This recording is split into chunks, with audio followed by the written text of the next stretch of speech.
자, 오늘은 이제 드디어 고린도전서 마지막 16장 하반부에 있는 말씀을 살펴보도록 하겠습니다. 고린도전서 마지막 시간이 될 것 같네요. 그래서 이제 오늘은 16장 13절에서부터 마지막 24절까지 있는 말씀인데, 그래서 말씀의 제목을 고린도 교회를 위한 마지막 권면, 이렇게 말씀의 제목을 잡았습니다. 사도 바울이 여기서 이제 마지막으로 고린도 교회를 위해서 권면을 하고 있는 말씀이에요. 크게 세 개로 나눠서 우리가 살펴볼 수 있을 것 같은데, 첫 번째는 13절과 14절에 있는 것처럼 깨어서 강건하라는 거예요. 믿음에 서서 강건하라. 그 말씀이 13절과 14절. 그 말씀 두 번째는 15절과 18절에 있는 것처럼 교역자를 존중하라. 사도 바울이 두 번째로 권면하고 있고, 마지막으로 이제 19절에서부터 24절까지는 문안과 축복, 마지막 축복 기도로 고린도 전서의 말씀을 마무리하고 있습니다. 첫 번째는 13절과 14절에 있는 것처럼 깨어서 남자답게 강건하라. 사도 바울이 이렇게 권면을 하고 있습니다. 13절 먼저 한번 읽어보시겠어요? 깨어 믿음에 굳게 서서 남자답게 강건하여라. 예, 깨어 믿음에 굳게 서서 남자답게 강건하여라. 이렇게 되어 있는데, 첫 번째 사도 바울이 권면하고 있는 게 13절에서 깨어 있으라고 되어 있습니다. 깨어 있으라. 자, 믿는 사람들, 특별히 예수를 믿는 사람들이 많이 듣는 말씀 가운데 한 군 말씀이 있다라고 하면 깨어 있으라는 얘기죠. 깨어 있는 게 어떻게 깨어 있는 거예요? 잠자지 말고 이렇게 날마다 그냥 이렇게 눈 쑤시면서 이렇게 있는 거, 그 얘기가 아니죠. 깨어 있으라는 얘기는 주의 재림이 가까운 이 시대에 말세 지말을 맞이해서 진리가 혼탁하고 그런 가운데서 우리의 신앙을 바로 하라는 얘기지요. 믿음의 길을 걸어나가기 위해서. 예수님께서 그래서 겟세마네 동산에서 베드로에게 권면했던 것처럼 깨어있기 위해서 기도하라고 말씀하셨어요. 기도하라. 특별히 깨어 있어야 되는데, 왜 깨어 있어야 되는가? 베드로전서 5장 8절 한번 보세요. 이렇게 말씀했지요. 베드로전서 5장 8절.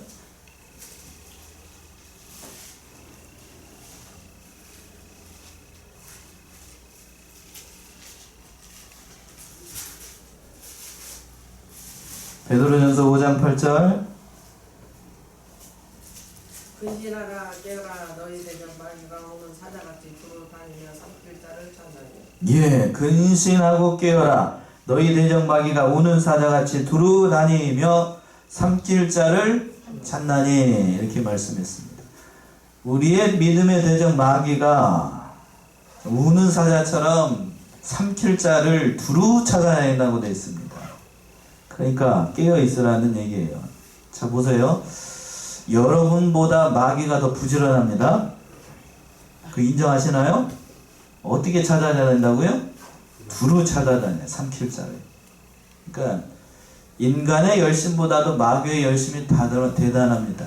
그래서 어떤 신학자는 우스갯소리로 이렇게 얘기를 해요. 마귀 동네에는 신발집이 잘 된대요. 뭐가 잘 된다고요? 신발집이. 날마다 돌아다니니까 뭐가 잘 된다고요? 신발집이 잘 돼요. 그러니까 얼마나 마귀가 두루 찾아다니는지, 이게 신발이 저기 다 달 정도로 찾아다녀요. 그러니까 그렇게 마귀가 열심이라고요. 그렇게 마귀가 열심. 목사도 넘어뜨리려고 하고, 장로도 넘어뜨리려고 하고, 그 믿는다고 하는 사람은 다 넘어뜨리려고 하는 게 마귀예요, 마귀예요. 그러니까 깨어 있으라고요. 깨어 있어라. 깨어 있다는 얘기는 영으로 살라는 얘기인데, 한마디로 얘기하면 그 신앙 양심을 영으로 산다는 얘기는 다른 말로 신앙 양심을 바로 쓰는 겁니다. 믿는 자로서의 신앙 양심을 바로 쓰는 것, 그것이 깨어 있는 비결이에요. 그러면 신앙 양심을 바로 쓰기 위해서는 이미 우리가 앞에서 언급한 것처럼 뭐를 많이 해야 될까? 뭘 많이 해야 될까요? 기도해야 됩니다. 기도해야 돼요. 가장 우리의 영이 깨어있기 위해서는, 잠자지 않고 깨어있기 위해서는, 그래서 기도 많이 해야 됩니다. 새벽에 기도하는 거 게으리 하지 말고, 예배 시간마다 기도하는 거 게으리 하지 말고, 기도하는 것, 그게 마귀를 이길 수 있는 비결이고, 깨어있을 수 있는 가장 확실한 방법이 기도하는 겁니다. 기도하지 않으면 마귀를 이길 수도 없고, 마귀 어떤 것이 마귀이고 어떤 것이 선이고 악인지를 구분할 수도 없어요. 그러니까 기도 많이 해야 됩니다. 그리고 또 두 번째 사도 바울이 권면하고 있기를 깨어 어디에 굳게 서라고요? 믿음에 굳게 서라 라고 이제 두 번째로 권면을 하고 있는데, 굳게 서라는 말씀은 흔들림이 없다, 의심이 없다는 뜻이 담겨 있어요. 그러니까 하나님께서 주신 그 믿음이라는 게 뭔가, 하나님께 대한, 하나님의 말씀에 대한 흔들림이 없고 의심이 없는 것이 곧 믿음이라는 얘기예요. 그게 믿음이라는 얘기입니다. 말씀에 대해서 조금도 의심이 없고 확고하게 흔들림이 없는 것, 진리에 대해서 흔들리지 않는 것, 그것이 믿음이라고 해요. 왜 사도 바울이 이 얘기를 하고 있는가? 앞에서는 15장까지 보게 되면, 여러 가지를 보게 되면 고린도 교회에 문제점이 많았죠.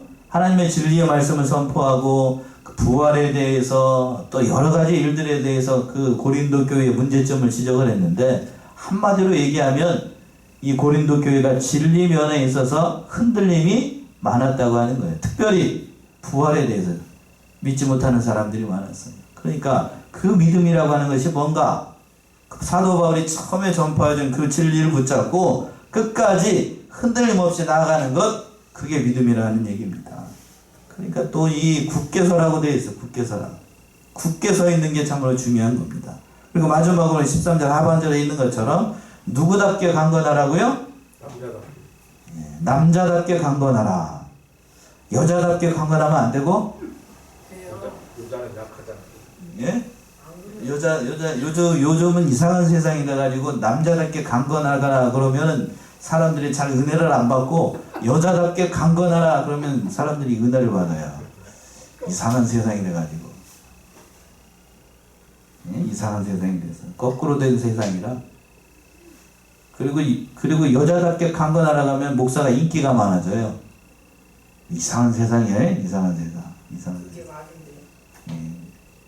이상한 세상이 돼갖고, 그러나 오늘 본문의 말씀에 보게 되면 사도 바울이 어떻게 강건하라고요? 남자답게 강건하라. 사도 바울이 그러면 성차별을 하는 것인가? 그럴까요? 아니죠. 남자의 최고의 믿음은 강건이에요. 강건. 믿음에 굳게 서 있는 것, 강건. 그럼 여자의 미덕은 뭘까? 강건의 반대편 뭘까요? 여자의 최고의 미덕, 온유입니다. 온유. 그쵸? 온유. 목사님도 그러면 그런 새끼 생각하시나요? 시대가 변하고 사회가 이상하게 흘러가도 이건 변함이 없는 진리예요. 남자의 가장 아름다운 덕목은 강건이에요.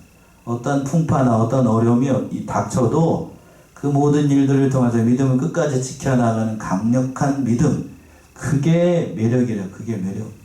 그쵸? 그게 매력이라고요. 근데 요즘은 남자가 예뻐야 됩니다. 이상한 세상이 돼서. 이상한 세상. 여자가 어떻게 해야 되고? 강건해야 되고. 이상한 세상인 거예요. 그러나 오늘 말씀해 보게 되면 그렇게 말씀하고 있지 않아요. 물론 둘 다, 남자나 여자나 온유한 성품이 있어야 되고 강건한 믿음이 있어야 되는 건 사실입니다만, 그러나 그렇게 얘기하고 있지 않아요. 정말 귀한 겁니다. 에베소 6장을 한번 가봅시다. 에베소 6장 10절에서부터 11절. 에베소 6장 10절에서부터 11절.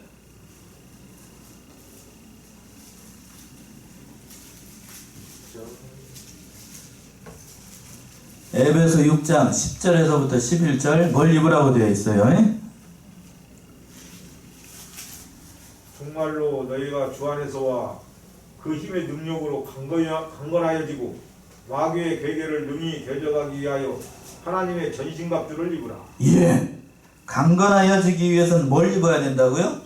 전신갑주를 입어야 됩니다. 그러니까 내 능력으로 강건해지는 것이 아니고 그 믿음을 지키는 것, 하나님에 의해서 되는 거예요. 그러니까 사도 바울이 이렇게 믿음에 굳게 서서 남자답게 강건하라는 얘기는 그런 의미가 담겨 있는 겁니다. 하나님의 능력을 끝까지 붙잡고 마귀를 대적하기 위해서 하나님의 능력으로 이 진리가 온탁한 이 세상 끝까지 싸워서 승리하라는 얘기가 담겨 있는 거예요. 저는 이제 전도사님도 그렇고 다른 분들도 여자도 강건합니다. 물론 그렇죠. 영적인 의미에서. 누가 그런 사람이 있을까? 바로 모든 사람들이 예수님께서 돌아가신 날 다 부인하고 도망갔지만 예수님 무덤에 맨 처음으로 달려갔던 게 누구예요? 막달라 마리아죠. 말 그대로 그 사람은 남자답게 강건한 거예요. 그렇죠? 그러한 믿음을 가지라는 얘기예요. 그러한 믿음. 참으로 이 시대가 그러한 믿음을 요구해요. 이 시대가 그러한 믿음. 그러니까 그러한 믿음으로 사도 바울이 강건하라, 깨어서 믿음에 굳게 서서, 참으로 남자답다는 얘기는 성차별 얘기를 하는 게 아니고 믿는 자답게 강건하라는 거예요. 믿는 자답게, 신앙인답게 강건하라는 얘기입니다. 그리고 강건하되 모든 일을 할 때 어떻게 하라는 것인가? 14절이요. 너희 모든 일을 사랑으로 행하라. 예. 너희 모든 일을 뭘로 행하라고요? 사랑으로 행하라. 깨어서 믿음에 굳게 서서 남자답게 강건하고, 또 14절에서는 모든 일을 행할 때 뭘로 행해야 된다고요? 사랑으로 해야 된다. 여기서 모든 일이라고 하는 건 사도 바울이 그 고린도서 1장에서부터 15장까지 얘기했던 모든 그 진리를 행할 때에 뭘로 해야 되는가? 사랑으로 해야 된다는 얘기예요. 사랑으로 해야 된다. 그러니까 깨어서 일어나는 일도, 남자답게 강건하는 것도 다 그것도 사랑이 포함되어 있다는 것을 얘기를 하는 겁니다. 그리고 혈과 육에 대한 싸움이 아니니까 우리의 싸움은 바로 마귀와 싸움이니까 그 선한 싸움을 싸울 때에 그 사랑으로, 그리고 말씀으로 모든 일들을 해야 나가야 된다, 이렇게 얘기하고 있는 거예요. 첫 번째로 여기까지 사도 바울의 첫 번째 강건하라 라고 이제 권면을 하고 있습니다. 두 번째 권면이 15절에서부터 18절에 있는 것처럼 교역자를 특별히 존중하라 라고 이렇게 권면을 하고 있어요. 15절 먼저 한번 읽어보시겠어요? 15절. 형제들아, 스데바나의 집은 곧 아가의 첫 열매요 또 성도 섬기기로 작정한 줄을 너희가 아는지라. 내가 너희를 권하노니. 예. 형제들아, 스데바나의 집은 곧 아가의 몇 번째 열매라고요? 첫 번째 열매라 라고 되어 있습니다. 그러니까 고린도에 와가지고 여기서 이제 스데바나는 아가야, 고린도에 속해 있는 그 주의 이름인데, 거기에서 제일 먼저 예수를 믿고 사도 바울한테 세례를 받았던 사람이 이 스데바나입니다. 1장 16절에 나와 있죠? 한번 찾아보세요. 1장 16절. 사도 바울이 이 사람한테 세례를 했어요.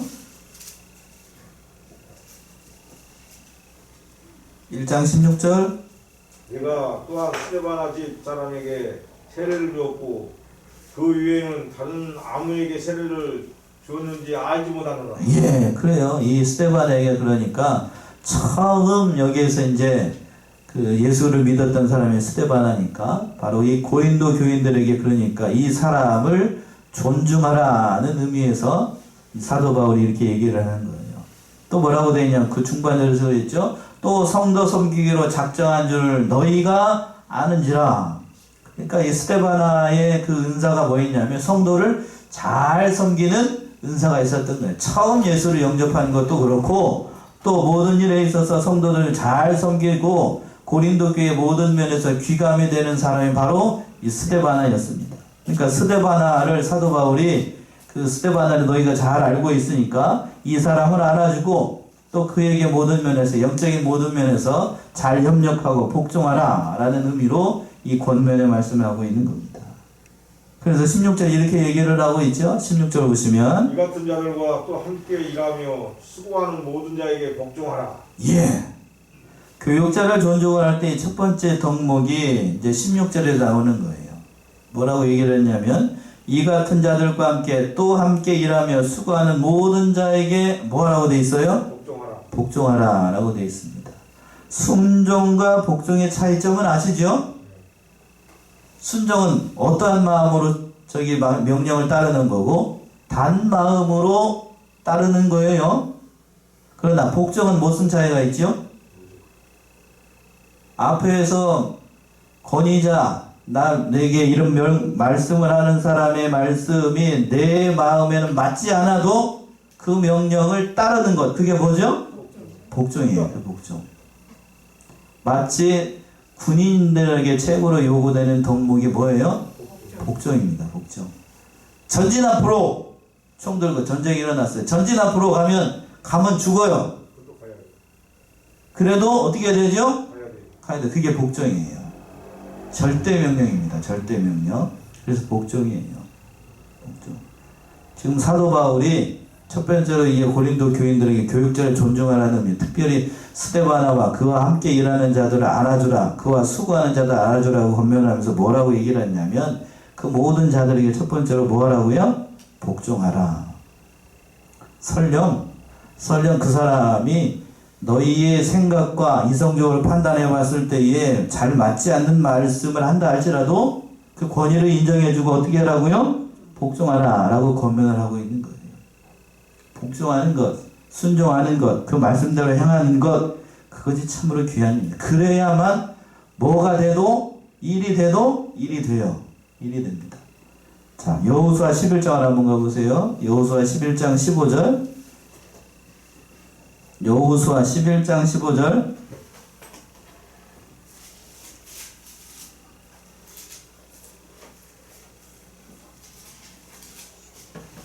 일장. 15절. 여호수아 11장 15절. 여호와께서 그 종 모세에게 명하신 것을 모세는 여호수아에게 명하였고 여호수아는 그대로 행하여 여호와께서 무릇 모세에게 명하신 것을 하나도 행치 아니한 것이 없었더라. 예, 여기서 복종의 원리가 나오죠. 그렇죠? 여호와께서 그 종 모세에게 명하신 것을 모세는 누구에게 얘기했고? 여호수아에게. 예, 자, 먼저 하나님이 누구에게 명령을 하셨어요? 모세에게 명령을 했습니다. 그러면 그 모세는 또 자기의 수종자였던 누구에게 명령을 하고? 여호수아에게 명령을 하고, 여호수아는 그 들은 바 말씀 그대로 다 행했습니다. 그러니까 여기서 중요한 원리가 다 나오는 거예요. 자, 하나님께서 모세에게 명한 거, 모세가 봤을 때에 사람인지라 하나님의 뜻을 다 헤아릴 수 없겠죠? 그러나 그대로 다 누구에게 전했냐면 여호수아에게 얘기를 했어요.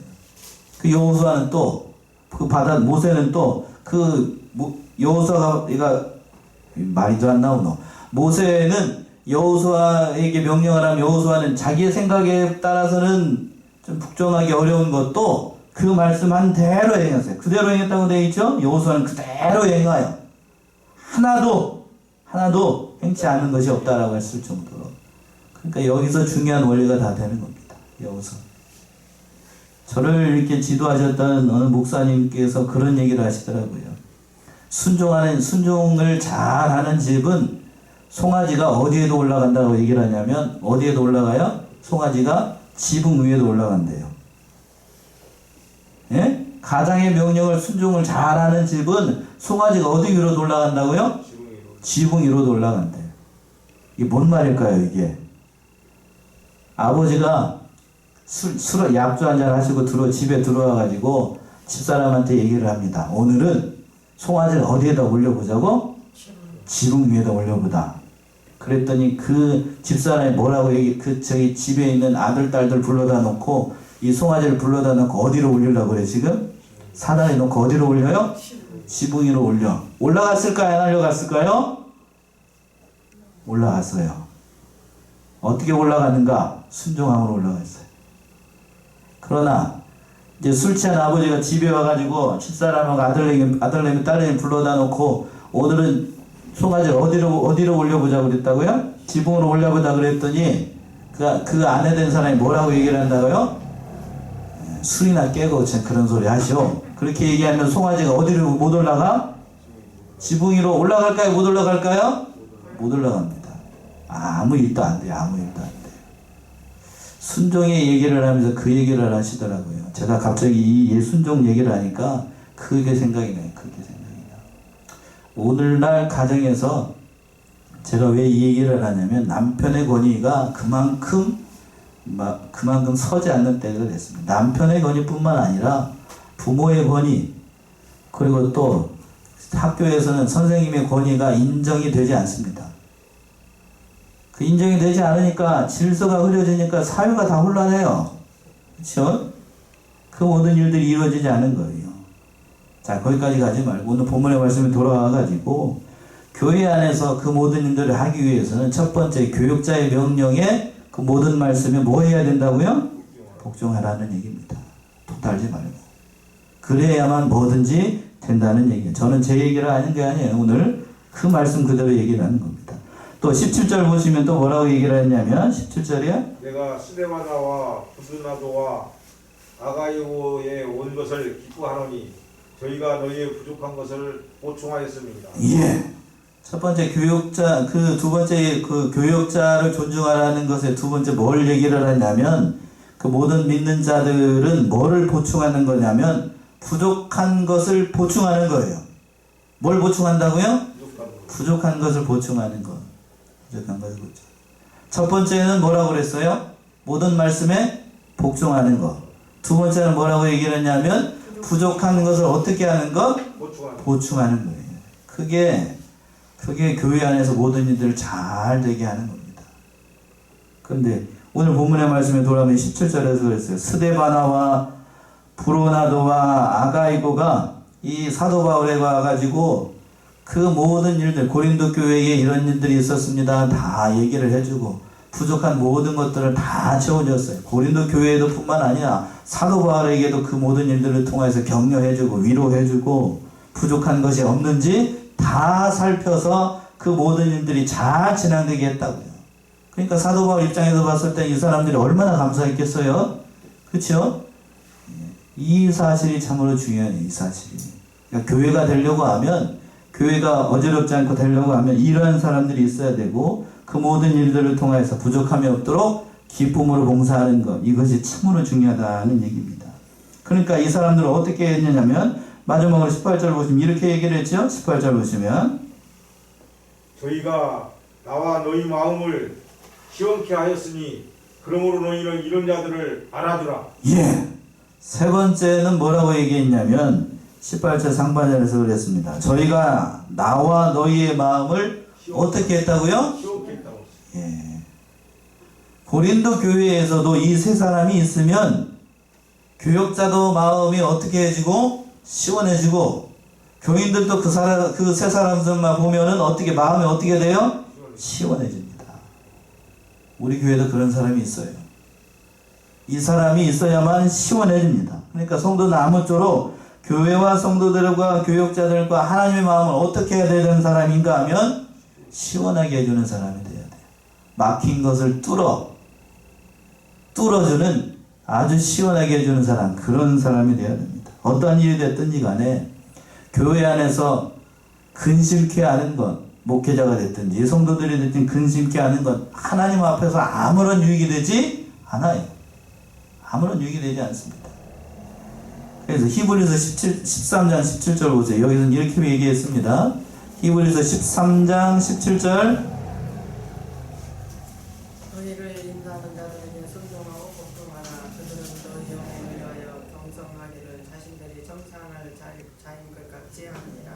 그들로 하여금 즐거움으로 이것을 하게 하고 근심으로 하게 하지 말라. 그렇지 않으면 너희에게 유익이 없느니라. 예. 이렇게 되어 있죠. 개역성경에 이렇게 되어 있습니다. 너희를 인도하는 자에게 순종하고 복종하라. 저희는 너희 영혼을 위하여 경성하기를 자기가 회개할 자인 것 같이 하느니라. 저희로 하여 무슨 마음으로? 즐거움으로 이것을 하게 하고 뭐하게 하지 말고 근심하게 하게 말라. 그렇지 않으면 너희에게 뭐가 없어요? 유익이 없대요.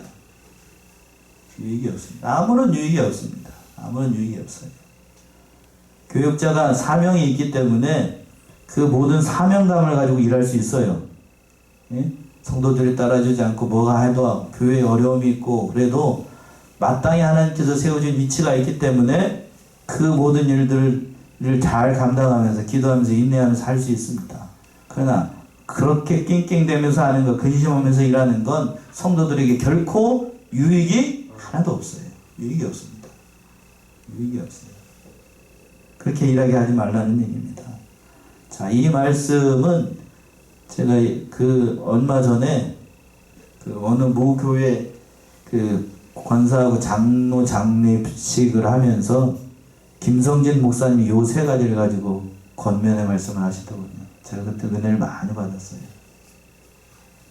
자, 교육자를 어떻게 존중하는 것인가? 권사와 직분 받은 사람, 장로의 직분을 받은 사람은 어떻게 복종을 해야 될까? 어떻게 일을 해야 될 것인가? 16절에서 첫 번째, 모든 말씀에 어떻게 해야 된다고요? 복종해야 됩니다. 내 생각과 내 판단에 따라서 그것이 맞지 않는다 할지라도 어떻게 해야 된다고? 첫 번째, 복종해야 됩니다. 또 17절에서 뭐라고 그랬어요? 이 세 사람들처럼 부족한 것이 있으면 어떻게 해야 된다고요? 다 보충해야 돼요. 영적인 것이 됐든지 물질적인 것이 됐든지 그러면 교회가 다 유익해요. 유익합니다. 그리고 또 마지막으로 18절에 모든 것을 어떻게 하는 사람? 시원케 하는 사람. 교회에 근심되게 하면 그건 아무런 유익이 되지 않습니다. 맞지요? 참 중요한 말씀이에요. 그런 자들을 그러니까 이러한 세 사람들을 어떻게 해야 되는가? 18절 하반절에서 그랬습니다. 그러므로 너희는 이런 자들을 어떻게 해주라? 알아주라. 알아줘야 돼요. 알아줘야 됩니다. 못 알아주게 되면 서로에게 아무런 유익이 되지 않아요. 그러니까 모든 일들을 하는 사람, 교회의 모든 직분을 맡은 사람, 서로가 서로를 알아줘야 됩니다. 얼마나 힘이 들까? 얼마나 또 이 일을 하면서 괴로운 일들이 많을까? 왜 하는 사람만 하게 하는가? 이렇게 근심되게 하면 서로에게 뭐가 없다고요? 유익이 없어요. 그러니까 늘 이런 서로를 존중하고 교육자만 존중하라는 얘기가 아니라 서로가 서로를 존중하는 가운데 교회의 유익을 위해서 사도 바울이 이렇게 권면하고 있는 겁니다. 마지막으로 이제 이 19절에서부터 24절까지는 마지막으로 문안 인사하고 축복하고 있습니다. 19절 보시면 아시아의 교회들이 너희에게 문안하고 아굴라와 브리스가와 및 그 집에 있는 교회가 주 안에서 너희에게 간절히 문안하라 하고 예. 자, 문안한다라고 되어 있습니다. 아시아에 있는 모든 교회들이 이 고린도 교회 성도들과 교회들에게 다 문안하고 있어요. 다 문안하고 있으니까 이러한 얘기는 이렇게 하고 있는 이유는 우리는 주 안에서 또 한 형제이고 한 제매이니까 서로가 서로를 문안하는 것처럼 믿음 생활 잘하기를 이렇게 권면하고 있습니다. 20절 또 보시면은요. 20절 모든 형제도 너희에게 문안하니 너희는 거룩하게 입맞춤으로 서로 문안하라. 예. 모든 형제도 너희에게 문안하니 너희는 거룩하게 입맞춤으로 서로 문안하라. 입맞춘다는 얘기는 초대교회 당시 때에 가장 사랑한다는 의미로 이렇게 그 인사법이에요. 인사법인데 지금은 서로 입맞추면서 이렇게 인사하진 않죠. 우리나라에서는 이렇게 인사를 했다가는 난리가 나겠죠. 난리가 납니다. 그리고 또 이때 당시에는 서로 어떻게 인사를 했냐면 남자가 남자끼리 서로 입맞추고 여자가 여자끼리 입맞췄어요. 그렇게 입맞추면서 인사를 했는데 현대는 이렇게 인사하면 안 돼요. 우리 더군다나 한국의 교회 실정에서 이렇게 인사하면 이 마귀 틈탑니다. 이렇게 하는 게 아니고 그만큼 서로를 사랑하는 마음으로 서로에게 진심으로 다가가라는 의미지요. 예, 그렇게 말씀하고 있는 겁니다. 그리고 또 21절 보시면 21절 나 바울은 친필로 너희에게 문안하노니 예. 왜 사도 바울이 여기서 이렇게 이 얘기를 썼냐면 지금까지 이렇게 사도 바울이 이 고린도 전서를 쓸 때에 사도 바울이 이렇게 불러준 대로 그 모든 말씀을 기록한 대필이라고 그러죠. 대필한 사람이 있었어요. 그러고 난 다음에 사도 바울이 대필하고 난 다음에 말씀 그대로 대필하고 난 다음에 마지막에 사도 바울이 이렇게 친필로 문안 인사를 했습니다. 그러니까 왜 그렇게 했냐면 사도 바울이 뭐가 어두웠다고요? 눈이 어두워가지고 글씨를 쓰기가 참 난감했어요. 그러니까 마지막에 다 이렇게 썼는지 다 보고 난 다음에 다 들어보고 옆에서 대필한 사람이 다 읽어줄 거라고요. 그러고 난 다음에 맞다 그렇게 쓴 게 맞다 그러면 사도 바울이 맨 마지막에 뭐를 했다고요? 친필로 사인을 한 거예요. 사인. 우리식으로 얘기하면 수결 이렇게 했던 겁니다. 그러니까 이것이 진실로 사도 바울이 썼다는 사실을 보여주기 위해서 이렇게 얘기를 한 겁니다. 또 22절이요. 만일 누구든지 주를 사랑하지 아니하거든 저주를 받을지어다. 주께서 임하시느니라. 예. 주를 사랑하지 않는 자는 예수를 믿지 않는 사람입니다. 그렇게 봐도 무방해요. 여러분들 하나님을 사랑한다 라고 고백하면 여러분들은 예수를 이미 믿은 사람들입니다. 그러나 예수를 믿지 않는 사람들은 벌써 뭘 받은 사람들인가? 저주를 받은 거예요. 예수를 믿지 않은 것 자체가 이미 저주를 받은 겁니다. 저주를 받은 거예요. 그러니까 아무리 세상에서 잘되고 형통했다라고 할지라도 그 인생이 예수를 모르고 주를 사랑하지 않는다, 하나님을 사랑하지 않는다라고 하면 이미 저주, 하나님과는 관계가 없는 저주가 없는 사람이 저주가 없는 사람. 그런 줄로 알아야 됩니다. 자, 23절 보시면 23절. 주 예수 그리스도의 은혜가 너희와 함께하고 24절까지요. 나의 사랑이 그리스도 예수 안에서 너희 무리와 함께 할지어다. 23절과 24절은 마지막으로 사도 바울이 축도하는 거예요. 축원 기도하는 겁니다. 고린도전서 저 맨 끝에 가서 후서 가서도 이런 축복의 말씀이 있는데 여기서도 사도 바울이 고린도 교회를 사랑하는 마음으로 축복 기도하는 거예요. 다시 한번 보시면 주 예수 그리스도의 은혜가 너희와 함께하고 나의 사랑이 그리스도 예수 안에서 너희 무리와 함께할지어다. 이게 사랑이 사도 바울이 이 말씀 보게 되면 24절 보시게 되면 사도 바울이 고린도 교회와 그 모든 성도들 얼마만큼 사랑하는가 이게 잘 묻어나죠. 잘 안 느껴지는데요. 10번만 읽어보셔요. 몇 번이요? 10번만 읽어보세요. 다시 한 번만 읽어볼까요? 나의 사랑이 그리스도 예수 안에서 너희 무리와 함께 하실지어다. 누구의 사랑이 느껴져요? 사도 바울의 사랑이. 얼마만큼 고린도 교회 말도 많고 탈도 많고 그렇게 속을 많이 끓였던 고린도 교회를 사도 바울이 얼마나 뜨겁게 사랑하는가 이 한 구절에 다 나타나 있는 겁니다. 그러니까 이 보게 되면 이 고린도전서를 보게 되면 16장까지 있는 말씀을 보게 되면 사도 바울이 책망을 그렇게 많이 했어요. 그렇죠? 책망을 엄한 책망을 진짜 많이 했는데 그러나 책망을 많이 한 것이 사도 바울이 고린도 교회를 사랑하지 않기 때문에 책망을 했을까요? 사랑하니까 책망을 한 거예요. 사랑하지 않는다라고 하면 책망을 할까요? 안 할까요? 안 합니다. 관심이 없어요. 관심이 없어요. 목사도 마찬가지예요. 사랑하지 않는 성도들한테는 관심이 없습니다. 관심이 없어요. 그러나 사랑하는 사람에게 잔소리가 나오고 사랑하는 사람에게 또 바른 말도 하고 그런 겁니다. 저도 그래서 그렇게 느껴요.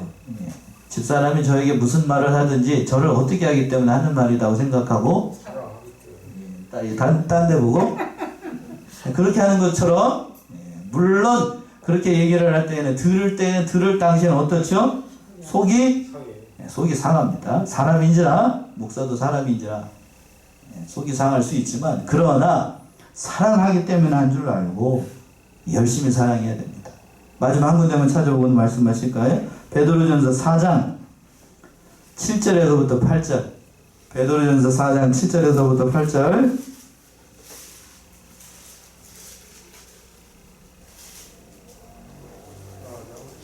(4장 7절에서부터 8절) 베드로전서. 만물의 마지막이 가까웠으니 그러므로 너희는 정신을 차리고 근신하여 기도하라. 무엇보다도 열심으로 서로 사랑할지니 사랑은 허다한 죄를 덮느니라. 다시 한번 볼까요? 만물의 마지막이 가까웠으니 그러므로 너희는 정신을 차리고 근신하여 뭐하라고요? 기도하라. 그리고 무엇보다도 열심으로 서로 사랑할지니 사랑은 허다한 죄를 덮느니라. 기도하고 서로를 사랑하고 그러면 이 어두운 세상 다 이겨나갈 수 있다. 사도 베드로는 그렇게 권면하고 있는 겁니다. 그러니까 오늘 이 고린도 말씀을 이제 생각하면서 여러 가지 말씀을 전했습니다만 참으로 사도 바울의 그 뜨거운 사랑이 느껴지는 거예요. 사도 바울의 이 사랑의 본을 받아서 형제들을 사랑하고 교회를 사랑하고 하나님을 사랑하고 모든 일들을 잘 감당해 나가는 그래야 복받고 또 형통한 가운데 모든 일을 감당하는 우리 사랑하시는 성안의 성도님들 다 되시기 바랍니다. 기도하겠습니다.